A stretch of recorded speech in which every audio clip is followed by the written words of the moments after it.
Okay, let's look at a little more complex example, something that does something, right? So here we have a little tic-tac-toe game. Two people could use it to play. So if I'm going to be the first player, I could click there. The second player might click there, there, there, there. We're going to try to keep each other from winning. Go there, and there, and there, and there.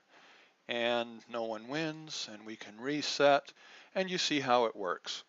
Now, what's important to notice is that in terms of flipping colors, we saw how to do that in the last video, but notice that it changes the color based on the player. So that was player one, and that was a blue. When I click again, it's going to give me red. When I click again, it's going to give me blue. When I click again, it's going to give me red. So it's switching which color it uses. And if I try to click something that already has been clicked, that already has a player color, tells me the square's already been taken, please click a gray square. So it somehow knows how to flip the colors based on which player is playing, and it also knows how to check and make sure that I'm clicking on an empty space, not one that's already been used, but a space that hasn't been selected. So let's just take a look. Down here we have a grid, and this grid is pretty much the same grid that we had in the previous video, but now we're using a data owner property. So we're talking about who it is that owns a particular square. And it starts off with all of the squares having none. So all of the squares start off with not having an owner. Now we come up here, excuse me, we come up here and we look that we're going to and see that we're going to keep track of several things. This is the player one color, that's the blue. Here's the player two color, that's the light coral. So we're using the same colors that we used in the flipping the grid thing last time. But we have a third color we have to worry about, and that's the unowned color, the color that we use if a square isn't owned by either player, and that's this light gray here. And then we have something that keeps track of the current player, and we set that to 1. Now notice this isn't a string. If this were going to be a string one, I would do this, and I would do this. And then that would be a string that has the character 1 in it. This is the actual number 1, and we're going to start working with numbers before too long, so thought it might be nice to introduce that. So this is the number 1 for the first player, and now we have 9 different flip functions, and we have a reset function. Let's just look at one of the flip functions because they all work the same way. They just each work on a different, I'll reset here. They all work the same way, but they work on a different square. So the flip 1 function works on this square. The flip 2 function does the same thing, but for this square. The flip 3 function does the same thing, but for this square, and so on. So if we understand what's happening here, you'll understand what's happening in all of the squares in the grid. So what we do is we come in, and the very first thing we do is get the owner of this particular square. So here we have document get element by C1, get element by ID C1, and you notice down here,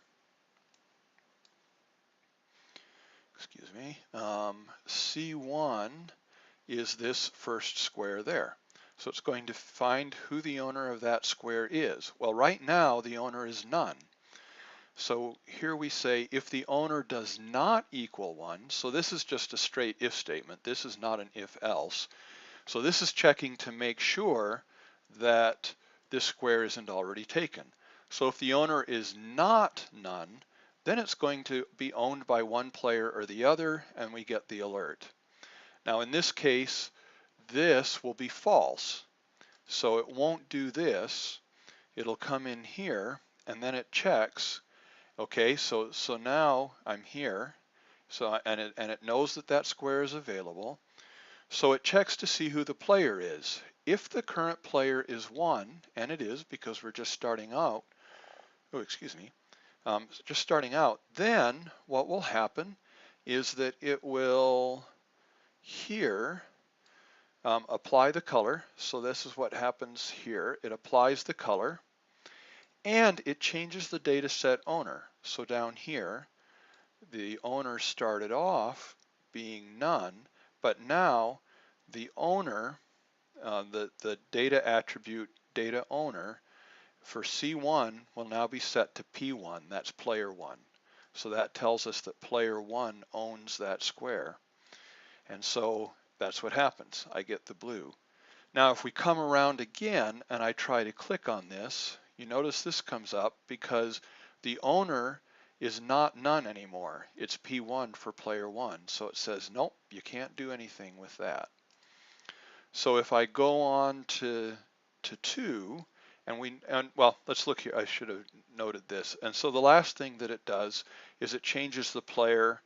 If we had player 1, which we did here, it now changes the current player to 2. So as I come in again, let's look at flip 2. That's the one that will handle this. If I click there, I got red, and the reason I got red is that first of all, it checked to see if the owner was not none. Well, no, the owner is equal to none, so this fails and it comes to here. It asks if the current player is 1, and the current player wasn't 1 because player 1 had just played, and the current player value had been switched to 2. So this was false, so it skipped this and came here instead. So it used color 2, which was the red color, and set P2, that's for player 2, as the owner of that particular square. And then it switched the current player back to 1 so that the next time I click something gray, it's going to use the player 1 stuff again. So there's several things happening. We're switching colors inside each box. We're also switching players each time a box is clicked so that it knows which player to use, which player's color to use when it adds the box. And we're also checking to make sure that I can't try to take a square away from my opponent by clicking something that's already been done. So this is a more complex example. It uses the same stuff that we've done before, but in a slightly different way. Changing the colors was just like the grid. The newer thing here is that now we have to check to see if it's already owned, and we have to keep track of which player it is each time so that we flip back and forth between using the blue and using the red.